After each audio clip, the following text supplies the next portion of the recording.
میں نے اسٹینڈ کیسے رہنا ہے.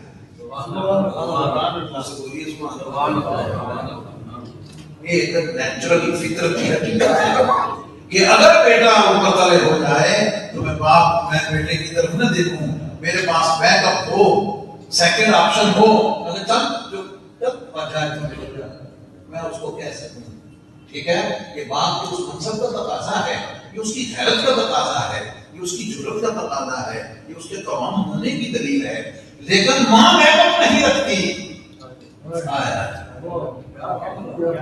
ماں بیک اپ نہیں رکھتی. اس لیے نہیں رکھتی کہ ماں کہتی ہے میرا تو سب کچھ تو ہی ہے,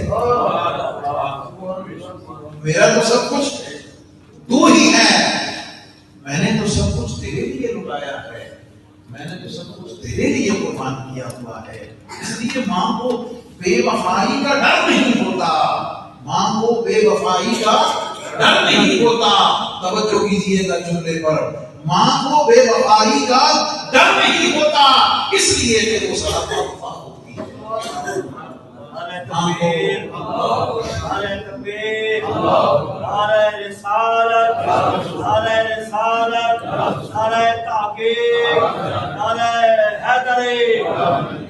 ماں کو اعتماد ہوتا ہے, ماں کو اعتماد ہوتا ہے کہ میں نے تو اپنے بدن سے اس کو جنا ہے.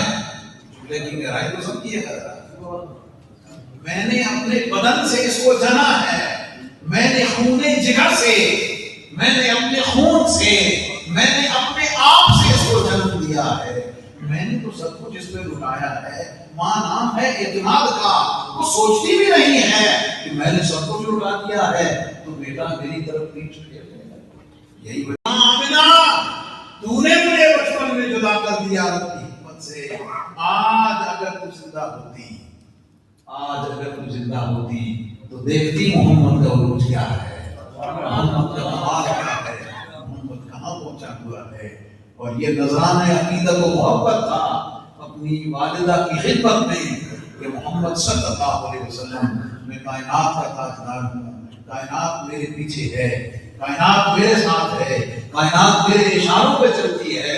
حضور علیہ السلام نے فرمایا میری تمنا ہے کہ میں نماز پڑھا رہا ہوں, قرآن کی قرات کر رہا ہوں, جماعت کرا رہا ہوں, میری تمنا ہے کہ مجھے حجرے سے آواز آئے کہ میری ماں مجھے محمد کہہ کے بلا رہی ہے, اور جب وہ مجھے بلائے تو میں نماز کو وہیں چھوڑ دوں, میں نماز کو وہیں چھوڑ دوں اور کائنات کو بتا دوں کہ دیکھو ماں کی آواز اور ماں کے بلانے کی شان کیا ہے, ماں کا مرتبہ اور مقام کیا ہے.